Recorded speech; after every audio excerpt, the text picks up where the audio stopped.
Welcome to On Cloud, the podcast for cloud professionals, where we break down the state of cloud computing today and how you can unleash the power of cloud for your enterprise.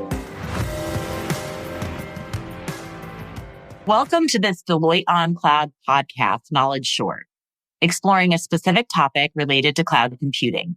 This is a short tutorial talking about real-world concepts in the emerging world of cloud computing. I'm Emily Mossburg, leader of Deloitte's global cyber practice and also serving as the leader for our cyber strategic growth offering. I'm your host today for today's Knowledge Short on cloud cybersecurity. I want to start today by talking a little bit about the cybersecurity market. And that quickly starts to delve into the growth that we're seeing in cloud. Today, if we look at the cybersecurity market broadly in the services space, we'll see that globally, the CAGR for this market is growing 10% year over year and is expected to be over $120 billion by 2027. And a lot of the growth, a core component of that growth, is led by cyber cloud services. And, it's hard in today's world to break out a metric specific to cyber cloud security because of the fact that just security itself is becoming so synonymous with cyber cloud security. Let's talk a little bit about the areas within cyber cloud security that are growing the fastest. Those include the cloud access security broker space, or the CASB space, the workload protection platforms that are out there, and anything related to zero trust, whether that be zero trust network computing, zero trust identity services, anything that you can bundle into the zero trust space is one that's rapidly growing. And, we think about, well, what's driving that? What's happening in the market that's truly driving that? And there's a couple of key things that we're seeing driving that growth. First is the fact that organizations are increasingly and continuously dealing with remote as well as more complex hybrid working models. This is leading to the redesign of networks overall. There's also, a drive towards SaaS applications as this occurs. And all of that cloud migration, all of those changes to the infrastructure happening at the same time or near the same time, that's driving increased exposure.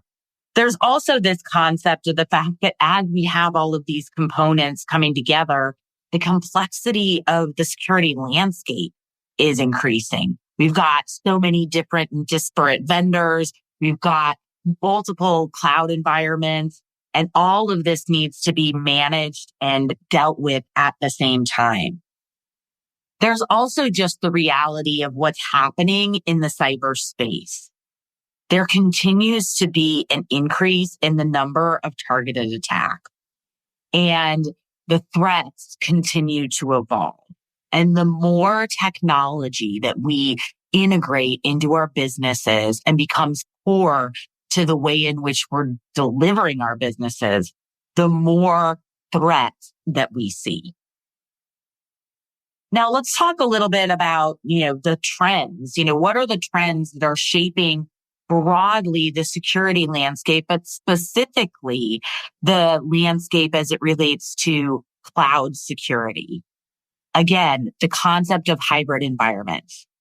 Very few organizations are really focused on a single cloud provider. They have applications, data, processing happening across multiple cloud environments. And this drives a complexity in getting the level of visibility across the organization's network. With that lack of visibility comes confusion. On top of that, we've got, as I mentioned a little bit before, a very, very diverse vendor situation across security and specifically in cloud security. Many organizations are grappling with the number of different vendors and solutions in their environments. And they're focused on how can they drive to a more simplified approach to their security program and managing their security operations on an ongoing basis. And as organizations continue with cloud migrations and the transformation of their network, the interest and demand for things like security edge, SSE, continues to grow. And you see that supported by, its convergence with specific network services like SD-WAN. There's a lot evolving at the same time, driving a broad shift in architectures within organizations. The last concept that I'll mention in all of this is the complexity associated with the talent. When you're out there with so many different initiatives that are being driven at the same time, and you're looking at broad cloud migration where you're trying to integrate cybersecurity into those architectures, this leads to another level of complexity in the market. So let's talk about, what it is that's happening as it relates to embedding cyber into cloud architectures and cloud migrations. First, we're seeing that many organizations are coming to the realization that integrating security up front and using it as a business enabler is key. By understanding at the onset of a cloud migration or a business transformation and technology transformation project, the requirements from a cyber perspective and building those in up front is really allowing organizations to move faster. I often call it going slow to go fast. And they're focusing not just on understanding the risk, but on building security controls and ultimately resiliency of their technology into their architecture and into their processes by design. And this is really helping in making sure that organizations are prepared for the future, that they have an approach that thinks through and processes what the risks might be, where they may have future vulnerabilities, how threats could actually make those vulnerabilities real, and is then ready to action and respond to those threats when they occur.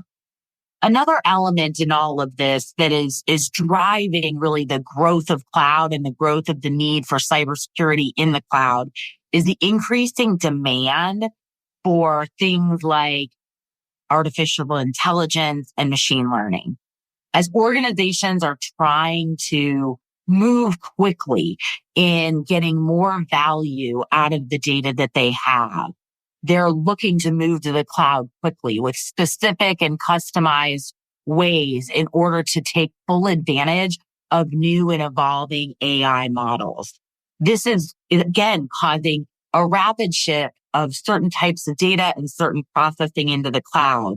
And that is also then causing organizations to think about how they do that in a secure way. And as they look to move that data or make that data accessible to those models, how are they sure that they're building resiliency into their organizations? At the end of the day, what organizations are really trying to drive towards is greater visibility and a greater ability to observe their environments. You've got to be able to see the traffic that you have, the processing that's happening. You have to have an understanding of your data and where that data resides and how that data is being processed and what models from an AI perspective have access to that data in order for you to be able to protect it and to understand when it may be at risk. It's also paramount and a key priority today is integration of all of these disparate data sources around security, bringing those pieces of data and those data components together and being able to apply analytical models against this data in order to drive more valuable information, more valuable security insights that you can use. Getting to these insights, getting to this visibility will allow organizations to have greater execution of their cybersecurity program. This is going to lead to reduced risk from a technology standpoint and from a business standpoint. And ultimately, what that's going to allow is for organizations to drive greater business value through their cybersecurity programs. Thanks for listening to this week's Knowledge Short on cloud cybersecurity. I'm Emily Mossburg. If you enjoyed this podcast, make sure to like us, rate us, and subscribe. Until next time, best of luck with your cloud journey and stay safe. Thank you for listening to On Cloud for Cloud Professionals with David Linthicum. Connect with David on Twitter and LinkedIn, and visit the Deloitte on Cloud blog at deloitte.com/us/Deloitte-on-cloud-blog. Be sure to rate and review the show on your favorite podcast app. This podcast is produced by Deloitte. The views and opinions expressed by podcast speakers and guests are solely their own and do not reflect the opinions of Deloitte. This podcast provides general information only and is not intended to constitute advice or services of any kind. For additional information about Deloitte, go to deloitte.com/about.